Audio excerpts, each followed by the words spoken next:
انسان کو دکھ بھی آتے ہیں، بیماریاں بھی آتی ہیں، اپنوں بیگانوں کی طرف سے اس کو تلخیوں کا بھی سامنا کرنا پڑتا ہے۔ تو اس موقع پر آپ کی زبان کوئی ایسا جملہ نہ کہے جو اللہ کی ناراضگی کا سبب ہو۔ غم تو پہنچتا ہے اور غم سے انسان متاثر بھی ہوتا ہے، یہ تو نہیں ہے کہ تکلیف پہنچے۔ غالب نے کہا تھا روئیں گے ہم ہزار بار کوئی ہمیں ستائے کیوں۔ تو جب سینے میں دل ہے تو کوئی دکھ دے گا تو دکھی ہوگا، دل بے چین ہوگا۔ تو فرمایا کہ جب تکلیف پہنچے تو مدد کس سے طلب کرو؟ صبر سے، کہ اللہ مجھے توفیق صبر دے۔ روایت ہے کہ سلمان رضی اللہ تعالی عنہ حاضر ہوئے اور ان کے چہرے کے اوپر کوئی ایسے آثار تھے کہ جس طرح بہت بڑی پریشانی ہو۔ تو ان کو کہا کہ تمہارا جو دکھ ہے وہ اس کو کہو جو دکھ کا مداوع کر سکتا ہے، غم اسے کہو جو غم خار ہو، جو غم خار ہی نہ ہو اسے غم کہنے کا فائدہ۔ بعض اوقات لوگ خام خواہ بے چین ہوتے کہ میں کوئی پوچھے تمہیں کیا ہے، چہرے کے اوپر جو ہے وہ خشونت سجائے، چہرے کے اوپر جو ہے وہ اداسی سجائے۔ آپ کو صدمہ پہنچے تو بعض اوقات ٹھیک ہے، انسان بے بس ہو جاتا ہے، اس کے چہرے بشرے سے اس کا ظہور بھی ہوتا ہے، لیکن کچھ ایسی چیزیں جو چھپائی جا سکتی ہیں اس کو چھپائیں۔ ہنس کے پی جا تلخی ایام کو ناصر، غم کے سہنے میں بھی قدرت نے مزہ رکھا ہے۔ غم برداشت کریں، اندر اتار لیں اس کو، اس کا اجر رکھا گیا ہے، اس کا صلہ بتایا گیا۔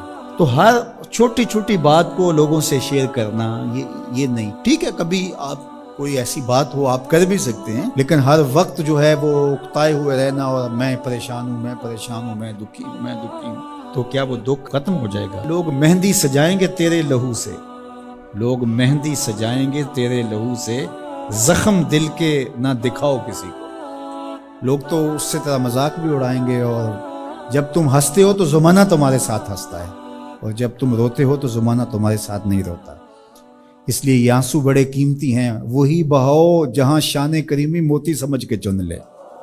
یوں ضائع نہ کرو، یوں ان کو برباد نہ کرو، لوگوں کے سامنے رسوا نہ کرو اپنے آپ کو۔ تو صبر کے دامن کو تھامو، ایک تو تلقین یہ کی گئی، اور دوسرا کہا والصلاۃ، اور نماز کے ساتھ اللہ سے مدد طلب کرو۔ حضور علیہ السلام جب بھی کسی مشکل میں مبتلا ہوتے تو حضور نماز کے لیے کھڑے ہو جاتے، اور میں نے خود کئی مرتبہ تجربہ کیا ہے، جب کوئی تکلیف پیدا ہو تو آپ نماز پہ کھڑے ہو جائیں، تکلیف میں تخفیف پیدا ہو جائے۔ اور بدر سے سخت دن کیا ہو سکتا تھا جب کافر پورے لاؤ لشکر کے ساتھ آ گئے، اور حضور کے لیے عریش ایک چھپر بنا دیا گیا، اور آقا کہیں وہاں مصلی بچھائے ہیں اور رب کے حضور کھڑے ہیں۔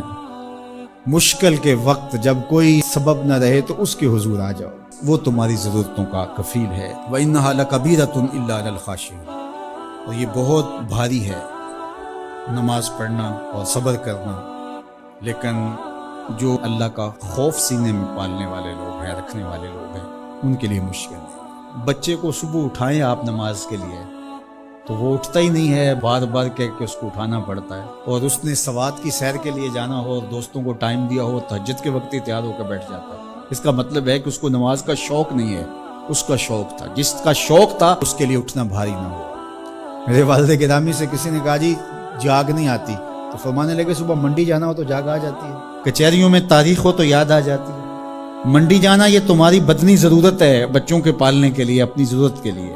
کچہریوں میں جانا خوف ہے، نہ گیا تو میرے خلاف فیصلہ ہو سکتا ہے، تو تمہیں نہ امید ہے اللہ سے اور نہ اس کا خوف ہے، تو پھر کیسے جاگ آئے؟ اور کسی نے کہا کہ حضور نماز پڑھنا چاہتا ہوں، جاگ نہیں آتی۔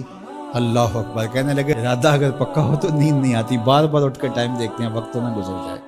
اللہ اکبر۔ تو فرمایا یہ بھاری ہے لیکن خاشعین کے لیے بھاری نہیں ہے، خشیت خدا سینے میں نہیں ہے، اللہ کا خوف سینے میں نہیں ہے، تو واقعی صبح کا اٹھنا بہت زیادہ بھاری ہے، بہت زیادہ مشکل ہے، لیکن جو خشیت والے ہیں ان کے لیے مشکل نہیں ہے۔ یہ مان لیا کہ صبح کا اٹھنا، سحری کا اٹھنا نفس پہ شاک ہے، لیکن اگر کسی کی زندگی کی لذت اس میں رکھ دی گئی ہو، اللہ اکبر، تو پھر اس کے لیے مشکل تو نہیں ہوگا۔ راہ خدا میں تکلیف اٹھانا مشکل سے ہی، لیکن زندگی کا سرور اس میں رکھ دیا گیا۔ وہ مزہ دیا تڑپ نے، میری آرزو ہے یا رب، میرے دونوں پہلوؤں میں دل بے قرار ہو۔